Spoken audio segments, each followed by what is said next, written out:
Peroleh kembali kapasitas normal untuk membuat histidin dari prekursor normalnya. Mutasi kembali ini mudah dideteksi karena bakteri tersebut akan tumbuh pada mesium yang mengandung amonia sebagai sumber nitrogen. Tetapi yang tidak mengandung histidin karena kecepatan mutasi kembali meningkat dengan pesat oleh mutagen. Kita dapat membandingkan mutagenetis relatif menjadi senyawa, yaitu senyawa-senyawa yang dicurigai sebagai karsinogen. Medium tanpa histidin yang digunakan dalam uji ini diperkaya oleh ekstrak hati tikus yang menyediakan enzim retikulum endoslasmik yang mampu melakukan hidroksilasi atau mengubah banyak senyawa organik asing menjadi bentuk akhir dengan sifat-sifat karsigonik. Lebih dari 3.000 nyawa kimia yang telah dipastikan sebagai senyawa karsinogenik melalui uji hewan percobaan ternyata bersifat mutagen pada tingkat lebih dari 90%. Pada uji bakteri ini tingginya korelasi di antara karsinogenitas dan mutagenitas menunjukkan bahwa uji bakteri merupakan alat peramal karsinogenisitas yang dapat dipercaya. Hampir 3.000 senyawa kimia alat peramal telah diuji oleh percobaan Amnes ini, termasuk contoh-contoh senyawa kimia industri, bahan pengawet makanan, pestisida, senyawa penyedap rasa, polimer, dan monomer sintetik.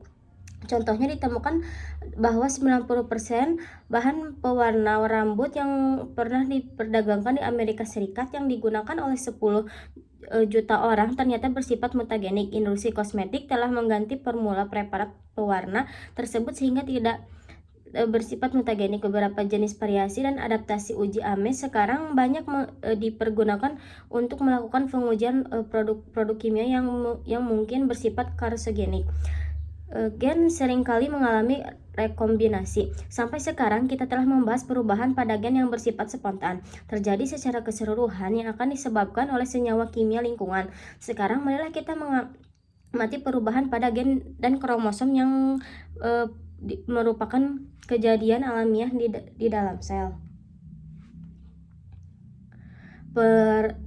Pengertian atau penambahan gen dari berbagai sumber untuk membentuk kromosom yang berbeda dari pemula yang kemudian dapat direplikasi, deskripsi, dan ditranslasi, dinamakan rekomendasi genetik. Peristiwa ini terjadi di dalam sebagai lingkungan biologi. Kita telah mengenali salah satu jenis rekomendasi genetik, yaitu transformasi bakteri oleh DNA asing, seperti percobaan Avery Matchload MHCarthy pada gambar 276 halaman 139.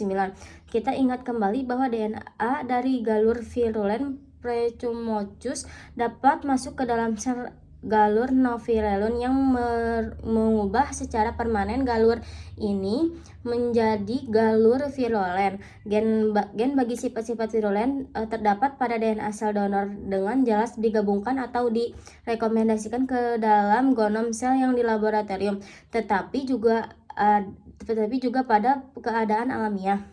Rekomendasi genetik alamiah lainnya adalah ligonisasi DNA fase tertentu, bila mana organisme ini menginfeksi sel bakteri, dapat bergabung ke dalam kromosom melingkar sel inang secara kovalen, dan bukan melanjutkan pengadaan langsung partikel virus anak dan selanjutnya secara kovalen. Hal inilah yang biasanya terjadi pada infeksi virus. Sekali genom virus bergabung dengan kromosom inang, gen ini akan direplikasi sebagai beberapa generasi ke dalam kromosom. E. coli telah dipelajari secara terinci. Jenis rekomendasi genetik ini terjadi dalam infeksi manusia dengan virus simplex herpes yang menyebabkan di sini ada gambar, maksudnya DNA fase X ke dalam kromosom E. coli dalam bentuk yang tidak diekspresikan. Sini juga terdapat gambar rekomendasi genetik selama proses transduksi virus terhadap gen bakteri ke dalam sel penerima. Luka-luka selama influenza, selain juga luka-luka bernanah pada alat-alat general DNA virus simplex herpes yang dapat bergabung ke dalam genom sel manusia dan diam di sana dalam keadaan dorman sampai terjadi peristiwa yang memicu translasi menjadi partikel virus penginfeksi. Jenis rekomendasi genetik lainnya terjadi pada proses transduksi, bila mana suatu sel bakteri terinfeksi oleh DNA fage tertentu. Gen kecil kromosom sel inangnya dapat terikat secara kovalen dengan DNA virus. Yang berarti memang berlebihan adalah proses alamiah yang telah dimanfaatkan di dalam laboratorium untuk memetakan kromosom bakteri. Di sini juga terdapat gambar pemindahan dan rekomendasi gen selama konjugasi bakteri. Konjugasi bakteri adalah contoh rekomendasi genetik. Bakteri biasanya diproduksi secara aseksual dengan pertumbuhan dan pembelahan diri secara sederhana.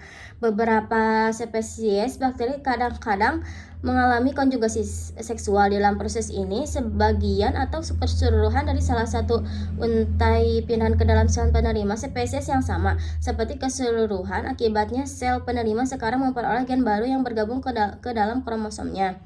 Di sini terdapat gambar diagram skematik model pemindahan untai tunggal bagi rekomendasi gen di antara dua DNA induk homolog pada organisme eukariotik. Rekomendasi genetik yang melalui pergabungan seksual sel telur dan sel sperma. Di sini juga kedua kromosom induk menyumbangkan gen tertentu pada kromosom anak baru yang muncul pada sel progeni. Dengan hasilnya adalah progeni yang sekarang mengandung berbagai sifat fenotip yang diturunkan dari kedua induk. Pemotongan, penyusun kembali, dan bersatunya gen yang serangkaian gen selama konjugasi seksual yang eukariotiknya terjadi dengan kecepatan yang tinggi. Potongan kromosom seringkali mengalami transposisi. Kromosom dapat mengalami jenis pengubahan biologik lainnya. Bukti genetik dan biokimia telah memperlihatkan bahwa gen atau serangkaian gen pada kromosom prokariotik atau eukariotik seringkali meninggalkan titik awalnya dan mengalami transisi ke beberapa sisi lainnya pada genom. Elemen genetik bergerak dinamakan elemen yang dapat dipindahkan atau transposon. Kapasitas transposon untuk bergabung ke dalam berbagai lokasi DNA dibantu oleh struktur pendek yang masing-masing ujungnya yang dinamakan untai insersi. Transposon yang kedua urutan insersinya mengandung urutan basa dalam posisi terbalik, dapat bergabung dengan beberapa tempat pada kromosom dan plasmid oleh enzim spesifik. Ya, di sini terdapat gambar masuknya transposon ke dalam DNA penerima. Salah satu jenis rekomendasi genetik yang paling istimewa terjadi dalam berbentuk gen yang menyadari sintetis berbagai antibodi pada vertebrata. Antibodi atau globin bagi reaksi imun adalah protein yang dibuat oleh limfosit atau imunosit spesifik pada vertebrata sebagai respon terhadap masuknya makromolekul asing, yaitu antigen, ke dalam tubuh. Setiap jenis antigen dapat berikatan dengan dan merangsang pertumbuhan dan pembelahan dari jenis imunosit spesifik untuk menghasilkan sekelompok sel, yaitu klon sel yang semuanya sama dan bersifat unik. Untuk produksi sebagai protein antibodi yang masing-masing dapat memberikan dengan hanya satu dari sekian juta kemungkinan antigen. Kita mungkin berpendapat bahwa imunosit haruslah memiliki kurangnya masuk akal karena tidak cukup DNA di dalam nukleus sel tubuh untuk menyandi jutaan jenis antibodi ini. Di samping juga menyandi sekian ribu protein normal tubuh yang menentukan struktur metabolis dan sifat-sifat individu organisme manusia. Selanjutnya, di sini terdapat gambar molekul struktur globin imun disimpulkan dari analisis difraksi sinar X. Adanya daerah-daerah tetap dan variabel semula dianggap sebagai akibat bahwa DNA menyandi rantai ringan mungkin berasal dari penggabungan dua gen. Yang satu gen berasal dari variabel dan lain bahwa gen bagian tetap variabel suatu jenis rantai ringan spesifik terletak amat berdekatan pada DNA imunosit yang menghasilkan jenis rantai ringan spesifik telah amat diperdekatkan pada DNA imunosit yang menghasilkan jenis rantai ringan terletak sejumlah pada DNA jenis imunosit. Selanjutnya, gen dari berbagai organisme dapat direkomendasikan secara buatan. Kita telah mengamati beberapa jenis proses rekomendasi genetik alamiah yang merupakan kejadian biologik sehari-hari di dalam berbagai jenis sel. Gen atau serangkai gen dapat juga direkomendasikan di dalam tabung reaksi untuk menghasilkan kombinasi baru yang tidak terdapat secara biologi. Contohnya, kita dapat mengisolasi gen yang menentukan dua jenis protein yang berbeda dari dua jenis spesies. Di sini terdapat gambar skematik memperlihatkan bagaimana gen bagi rantai berat antibodi dapat disusun kembali melalui transposisi gen V, D, dan J. Selanjutnya, organisme yang mempersatukan kedua bentuk kombinasi baru DNA rekomendasi buatan ini amat berguna dalam penelitian genetik. Molekul tersebut selanjutnya juga dapat digunakan secara praktis seperti akan kita lihat. Pengembangan metode untuk mengisolasi dan menentukan gen menjadi kombinasi baru merupakan perkembangan biokimiawi untuk utama yang mengawali era baru dalam penelitian genetik. Penemuan restriksi endoklease memberikan petunjuk pertama yang memperlihatkan bagaimana gen dapat direkomendasikan di dalam laboratorium. Andaikan kita ingin menyatukan dua DNA duplex masing-masing spesies yang berbeda, enzim kunci lainnya yang dapat berguna dalam menyatukan DNA bersama-sama adalah terminal transportase yang dapat menambahkan banyak residu deoksibunukleotida secara berurutan ke ujung 3 untai DNA. Plasmid lambda adalah vektor untuk memasukkan gen asing ke dalam bakteri. Tahap selanjutnya dalam pengembangan teknologi DNA rekombinan adalah menemukan cara memasukkan gen asing ke dalam sel inang. Plasmid DNA gen phage telah menjadi molekul pengangkut atau vektor yang banyak digunakan untuk memasukkan gen asing ke dalam genom E. coli. Plasmid adalah DNA duplex kecil berbentuk lingkaran yang ditemukan di dalam sitoplasma hampir semua spesies bakteri.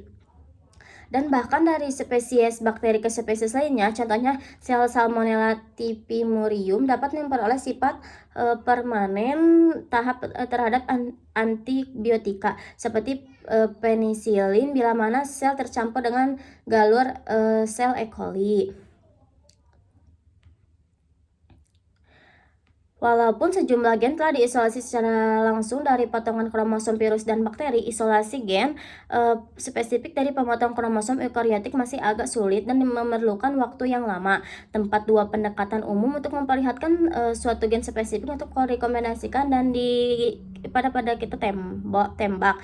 Keseluruhan DNA sel diperlukan dengan transaksi endoklulase, yaitu enzim yang dibentuk ujung tidak rata potongan DNA yang dihasilkan lalu dipersatukan ke dalam plasmid E. coli yang dibuka oleh restriksi endoklease yang sama.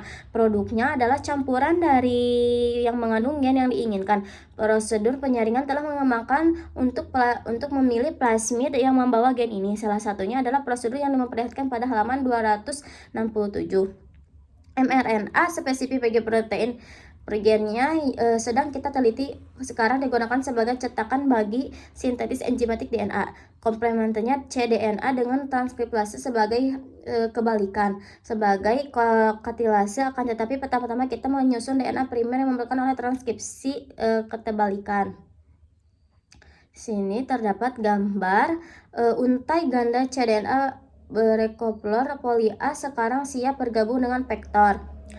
Kepala rMNA ditambahkan poli T yang berpasangan dengan ujung poli A mRNA. Ini berperan sebagai primer pengawal bagi transkriptase kebalikan yang sekarang melakukan transkriptase mRNA untuk membuat untai komplementer cDNA dan campuran DATP, DTTP, DGTP, dan CTP dan mRNA, lalu dipisahkan dari hidrid mRNA ke cDNA yang untaian tunggal cDNA sekarang direplikasi oleh DNA polimerase menghasilkan suatu hairpin untai DNA ganda. Hairpin ini dipotong sehingga dihasilkan untai ganda cDNA sintetik. Selanjutnya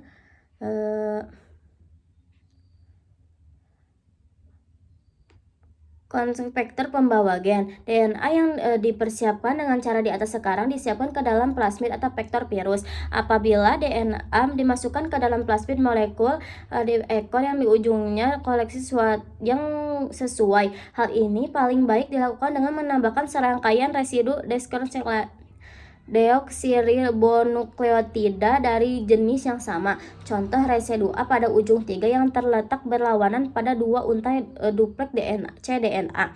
Sekarang plasmid dibuka pada satu titik untuk menghasilkan bentuk linearnya dengan aktivitas enzim reaktase endoklase yang menyebabkan terbentuknya ujung yang rata. Ujung 3 plasmid linear sekarang diberikan ekor yang bersifat komplementar dengan ekor yang diletakkan pada cDNA yang disisipkan. Masuknya plasmid bermuatan ke dalam kromosom E. coli. Plasmid direkomendasi sebagai campuran dengan sel E. coli yang ditransformasi dengan beberapa plasmid yang akan dapat memasukkan dan menyatu dengan kromosom. Tetapi efisien masuknya plasmid dapat ditingkatkan dengan penambahan Ca2+ untuk mendeteksi sel-sel E. coli yang mengandung gen rekombinan. DNA rekomendasi tersebut akan mengangkut gen yang tidak berhubungan dari dua jenis spesies dinamakan DNA chimera dan DNA chimerik.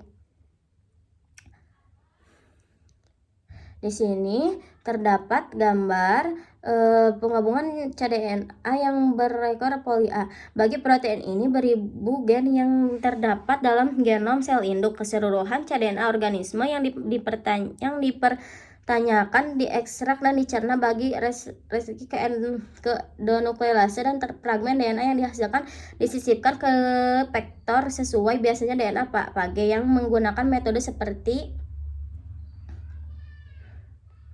ekspresi gen yang diklon ditingkatkan oleh promotor. Translasi beberapa gen yang ditranskripsi mRNA selanjutnya menjadi produk protein spesifik memerlukan kerja promotor yang operator untuk memberikan isyarat tempat di mana mRNA polimerase berikatan dan mulai melakukan transkripsi. Kalau tidak, kita tidak bisa mengharapkan bahwa gen asing yang disisipkan ke dalam sel penerima akan transkripsi dan translasi. Pendekatan ini dilakukan dengan cloning gen bagi somatin, yaitu hormon yang peptida dihipertegani, yang terdiri dari 14 residu yang mengatur sekresi insulin dan hormon pertumbuhan. Gen bagi sitosin dalam hal yang disisipkan secara kimia bergabung dengan ujung gen beta galaktosidase. Kedua gen yang sudah tersambung direkomendasikan ke dalam plasmid E. coli. Akibatnya sel membuat sejumlah besar protein hidrida dan B-galaktosidase yang somatin yang digabungkan secara kovalen. Dengan beberapa pendekatan yang telah dirangkai di atas, banyak gen-gen yang direkomendasikan dan dikembangkan cloning dalam sel E. coli. Pada beberapa kasus, gen-gen baru disebut diekstrakasi dalam bentuk protein spesifik mRNA pada suatu perkembangbiakan. Kelebihan molekul dari gen E. coli direkomendasikan ke dalam sel-sel E. coli normal. Sel-sel tersebut dapat menghasilkan sejumlah besar turunan ekstra E. coli yang sama dengan aslinya. DNA rekomendasi dan pengembangan gen membuka era baru dalam riset genetik. Meskipun kemungkinan menggunakan praktis DNA rekomendasi sangat menarik perhatian media massa populer, kemampuan untuk mengembangkan gen telah membuka pendekatan baru terhadap pemecahan berbagai masalah mendasar di dalam genetika molekular yang mula dianggap tetapi untuk dipelajari sekuen nukleotidanya yang sekuen mRNA atau protein yang disandi. Gen-gen spesifik dalam kromosom eukariotik. Dalam seluruh permasalahan tersebut di atas, teknik DNA direkomendasikan dan membentuk pengembangbiakan memainkan peranan yang sangat penting. Pengembangbiakan gen-gen rekomendasi dan ekspresi dalam bentuk produk protein ada protein oleh E. coli atau sel chimera yang ditumbuhkan dalam jumlah yang tak terbatas, memberikan kemungkinan sukar mendapatkan jumlah besar. Kemungkinan mendorong timbulnya bidang rekayasa genetika, biokimia gen dan memberikan bahan komersial.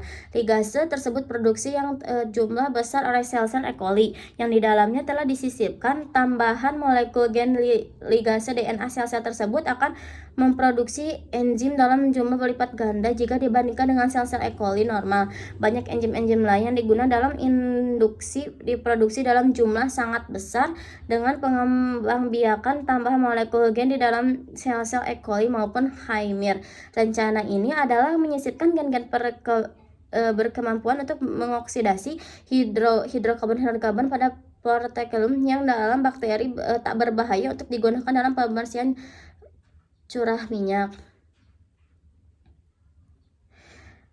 Interferon adalah protein yang dihasilkan oleh sel-sel vertebrata tertentu yang terkena infeksi virus. Interferon tersebut terikat pada membran plasma sel-sel yang tidak terkena infeksi, yang menyebabkan imun terhadap infeksi virus yang sama maupun virus lainnya. Adanya interferon pertama kali disimpulkan dari hasil penelitian medis di mana pasien-pasien yang pernah penderita penyakit viral, penyakit yang disebabkan oleh virus, tidak penderita penyakit virus yang pada saat sama yang diperkirakan infeksi virus pertama mengakhiri infeksi yang kedua. Pada waktu pertama ditemukan pada tahun 1950-an, diharapkan interferon dapat berguna dalam penyembuhan penyakit-penyakit viral.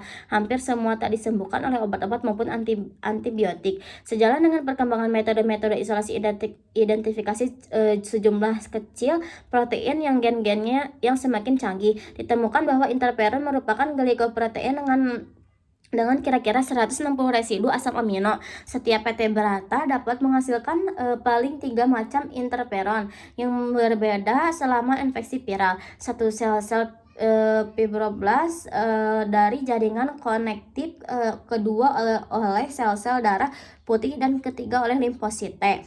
Pada pengikatan pada membran-membran sel sehat, interferon menyebabkan pembentukan enzim spesifik yang dapat menghancurkan mRNA viral menginfeksi faktor pemula.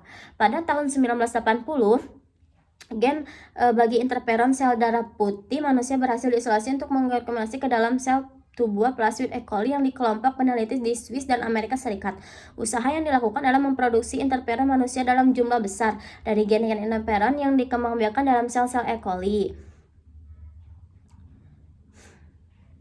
Ringkasannya, baik sel-sel prokaryotik mengandung sistem enzim yang mampu memperbaiki kesalahan replikasi dan bermacam-macam bentuk kerusakan DNA yang disebabkan oleh hidrolisa atau senyawa mutagenik seperti radiasi ultraviolet dan ion, atau yang disebabkan oleh senyawa-senyawa deaminasi dan aklasi. Kerusakan DNA yang tidak terkoreksi oleh mekanisme di atas menghasilkan mutasi turun-temurun yang mungkin bersifat letal, terhilang diam, atau bahkan mengandung tergantungan pada letak dan sifat kerusakannya. Jenis mutasi menyebabkan penyisihan atau basa yang tidak cocok ke dalam DNA sehingga menyebabkan perubahan pada sebuah kodon tunggal dan terutama penggantian sebuah asam amino dan produksi protein. Pada jenis mutasi utama lainnya yang disebut mutasi prinsip menggerakkan kerangka, terjadi kehilangan atau penambahan satu atau lebih di nukleotida. Mutasi ini menyebabkan penggeseran kerangka.